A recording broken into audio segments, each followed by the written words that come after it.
बिस्मिल्लाहिर्रहमानिर्रहीम। अस्सलाम वालेकुम। मैं हूं आपका होस्ट सैयद आकाश बुखारी। आकाश इन्फोटेक में खुशामदीद। स्टूडेंट्स, आज हम सी लैंग्वेज के एक मोस्ट इम्पॉर्टेंट कॉन्सेप्ट के हवाले से बात करेंगे। एक बहुत इम्पोर्टेंट प्रोग्राम के हवाले से बात करेंगे जो हमें ये डिफ़ाइन करवा रहा है कि write a program that input a number and print its table using for loop, do while loop, while loop. यानी कि तमाम लूप्स के ज़रिए हमने ये फाइंड करना है कि अगर कोई यूज़र, अगर कोई इनपुट दी जाए, अगर एक कंप्यूटर को हम कोई इनपुट दे रहे हैं तो उसके अगेंस्ट वो हमें क्या दे रहा है, हमें आउटपुट डिस्प्ले करवा रहा है स्क्रीन पर। आउटपुट कैसी कि मैं एक नंबर देता हूँ 5, वो 5 का कंप्लीट टेबल ड्रा करके दे दे। मैं अगर देता हूँ 9, वो कंप्लीट टेबल ड्रा करके दे दे। मैं देता हूँ 500, वो उसका कंप्लीट टेबल ड्रा करके दे दे। हम इसको देखेंगे कि किस तरह से करेंगे। सबसे पहले हम स्टेटमेंट देखते हैं। Right a program date inputs के एक प्रोग्राम लिखें जो जिसमें इनपुट ली जाए एक नंबर के तौर पे, a number and print its table, और उसका टेबल प्रिंट हो जाए। यानी कि अगर यूज़र कोई भी नंबर लिखे और इंटर प्रेस करे तो मुकम्मल एक टेबल आ जाए। तो किसका यूज़ करना हमने? लूप्स का, डू वाइल लूप, वाइल और फॉर लूप का। सबसे पहले हम देखेंगे वाइल लूप के हवाले से। सबसे पहले एज यूजुअल वही same code, hash include stdio.h, hash include conio.h, void main, उसके बाद clear screen, delimiter clear screen. सबसे पहली बात है कि हम लोगों के पास जो डिक्लेरेशन होनी है वो किस चीज़ की हो। देखिए, जब भी टेबल की बात होती है, टेबल इंटीजर फॉर्म होती है, कंप्लीट टेबल, तो हम उसको इंट डाटा टाइप डिक्लेयर करेंगे। अब टेबल में आप देखते हैं, जैसे मैं कहता हूँ 2 2s are 4, 2 2s are 4। अब यहाँ पर एक नंबर दिया जा रहा है, क्या एक नंबर वो है जिसे हम दे रहे हैं, और दूसरी चीज़ हमारे पास वो है कि जो हमें बता रहा है 1 2 3 4 5, यानी कि नंबर ऑफ टाइम्स। तो लेट्स सपोज मैं यहाँ पर कह देता हूँ n एक नंबर है, और c जो है वो उसका वो काउंटिंग है, 1 2 3 4 5 6, यानी कि 2 1s are 2, 2 2s are 4, 2 3s are 6। तो सेम एज ये काउंटिंग है, तो मैं इसको ले लेता हूँ। अब जो काउंटिंग है वो स्टार्ट कहाँ से लेनी है? नंबर तो हमने इनपुट लेना है ना, काउंटिंग स्टार्ट कहाँ से होगी? तो जाहिर बात अंडरस्टूड है कि काउंटिंग हमेशा 1 से स्टार्ट होती है, तो हम इसको c को डिक्लेयर कर देते हैं 1। अब अगली बात हमारे पास आती है कि ये तो हमारे पास हो गया कि ये 1 के इक्वल आ गया। अब हम लोगों ने स्क्रीन पर ये डिस्प्ले करवाना है कि इंटर आ नंबर, तो उसके लिए लाजमी बात है कि हमारे पास, क्योंकि जब नंबर इंटर करवाना है, हमने इनपुट लेनी है, तो वहाँ पे स्क्रीन पे कुछ तो हो, तो हम प्रिंट एफ करेंगे। यहाँ पर प्रिंट एफ में हमारे पास हम लिखेंगे इंटर आ नंबर या इंटर एनी नंबर। यहाँ पर आप कोई भी एक नंबर पुट कर सकते हैं। अब इसको इंशाल्लाह हम देखते हैं अभी। अब अगली चीज़ है इंटर आ नंबर। नंबर तो इंटर करना है, यानी कि स्क्रीन पर डिस्प्ले आ गया enter a number as it is, ऊपर लिखा आएगा इंटर नंबर। तो यूज़र जब इनपुट देगा कैसे देगा? जो भी इनपुट होती है वो स्कैन एफ के ज़रिए जाती है। आप लोग जानते हैं प्रिंट एफ से जो है वो आउटपुट होती है, और स्कैन एफ से क्या होती है, हमारे पास इनपुट ली जाती है। तो यहाँ पर हमारे पास जो इनपुट ली जाएगी वो किस फॉर्म में ली जाएगी? अभी हमने ऊपर देखा कि कोई भी टेबल लिया जाएगा, जो टेबल को रिप्रेजेंट कर रहा है वो है एन। टेबल को रिप्रेजेंट कौन कर रहा है? एन, ठीक है। वो काउंटिंग को रिप्रेजेंट कर रहा है सी। तो जो n है वो क्या इंटीजर, और c क्या है वो भी इंटीजर, और जो इनपुट ली जाएगी वो अंडरस्टूड है हमारे पास इंटीजर फॉर्म ही है। और जो इनपुट हमारे पास इंटीजर फॉर्म में है उसको हम %d के साथ हम उसको क्या करते हैं, रिप्रेजेंट करवाते हैं। यहाँ पे मॉडुलस d हम ले लेते हैं। जो ही मॉडुलस d लिया उसे हम क्या करेंगे, इन्वर्टेड कोमास के अंदर क्लोज करके कोमा। अब यहाँ पर देखिएगा प्रिंट एफ हमारे पास सिंपल एक अलग मेथड इसमें यूज़ होता है।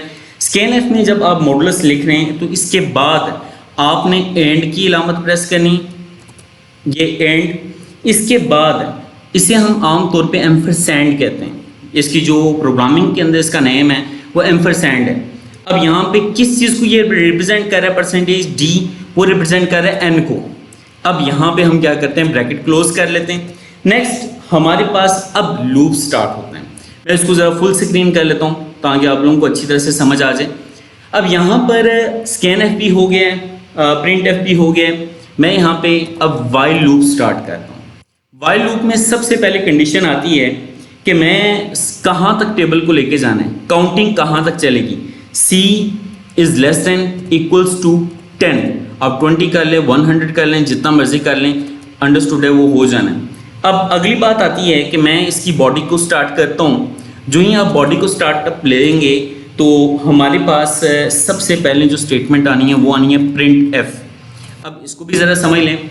देखें, हमने इसे सी को ऊपर क्या कर लिया, इनिशियलाइज कर लिया, क्योंकि लूप की बॉडी के अंदर 3 चीज़ें आती हैं। लूप का ओवरऑल अगर स्ट्रक्चर देखा जाए उसमें 3 चीज़ें आती हैं। इनिशियलाइजेशन होती है, दूसरी चीज़ कंडीशन होती है, और थर्ड चीज़ जो है वो हमारे पास इंक्रीमेंट डिक्रीमेंट होती है। आप देखें सी इक्वल टू 1 इनिशियलाइज हो गया, C is less than equal to 10 ये कंडीशन भी होगी।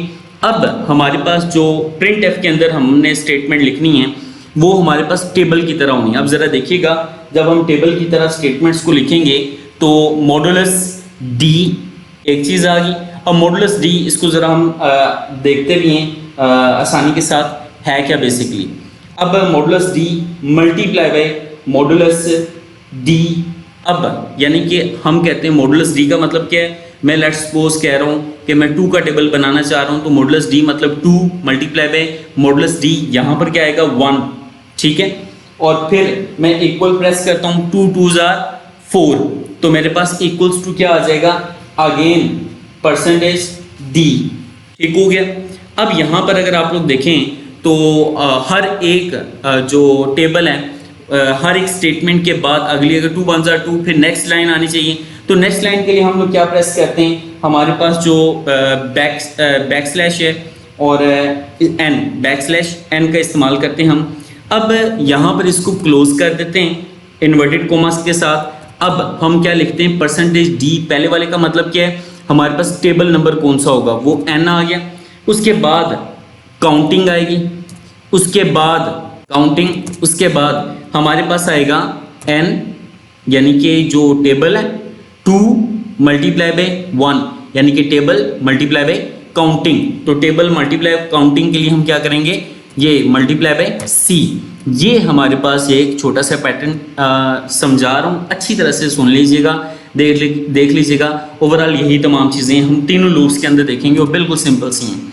अब यहाँ पे क्या आएगा, सी इक्वल्स टू सी प्लस 1, मतलब इंक्रीमेंट किया जा रहा है कि 2 1s are 2। अगला क्या आएगा, 1 + 1 2 हो गया, 2 + 1 3 हो गया, 3 + 1 4 हो गया। अब अगली चीज़ हम देखते हैं, हम यहाँ पर ब्रैकेट को क्लोज कर देते हैं। अब हमारी ओवरऑल कंडीशंस कंप्लीट हो चुकी हैं, तो हम क्या करेंगे, गेट ch करेंगे और यहाँ पर ब्रैकेट को क्लोज कर देते हैं। अब मेरा बेटा ये हमारा एक वाइल लूप के ज़रिए कंप्लीट प्रोग्राम का स्ट्रक्चर बन चुका हुआ है। अब मैं इसको सेव करता हूँ, F2 प्रेस करेंगे, हमें नाम पूछ रहे हैं, तो मैं यहाँ पर नाम दे देता हूँ टेबल। यहाँ पे टेबल ऑफ जस्ट टेबल दे देता हूँ .cpp, ओके हो गया। अब आप देख सकते हैं टेबल .cpp आ चुका है। अब जो ही मैं इसको फर्स्ट ऑफ ऑल मैं कंपाइल करता हूँ, Alt F9 सक्सेसफुली हो गया। अब कंट्रोल F9, अब देखें हमें कह रहा है कि इंटर आ नंबर। अब मैं कोई भी एक नंबर पुट करता हूँ, लेट्स सपोज 8 प्रेस किया, इंटर किया। आप देखें 8 1s are 8, 8 2s are 16, 8 3s are 24। अब मैं अगेन इसको चेक करता हूँ। आप कहें कि सर हम कोई भी एक बड़े से बड़ा नंबर भी ऐड करना चाहें तो कैसे होगा, लेट्स सपोज हम कहते हैं 23। अब चेक करें 23 का उसने टेबल दे दिया। अब हम इसको चेंज करेंगे किस फॉर्म में, हम इसको चेंज करेंगे डू वाइल के अंदर। सारे का सारा प्रोग्राम बिल्कुल सेम है, 100% सेम है, कोई चेंजेस नहीं।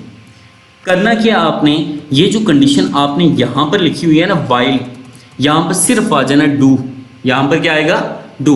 और डू वाइल के अंदर जब आपकी डू वाइल की बॉडी कंप्लीट होती है, डू की बॉडी कंप्लीट होती है, उसके बाद आप वाइल लिखते हैं, क्लियर हो गया, और फिर कंडीशन लिखते हैं c is less than equals to, मैं यहाँ पे 20 कर देता हूँ। हम देखते हैं कि 20 तक भी देता है कि नहीं, ये भी हम जरा एक्सपेरिमेंट कर लेते हैं।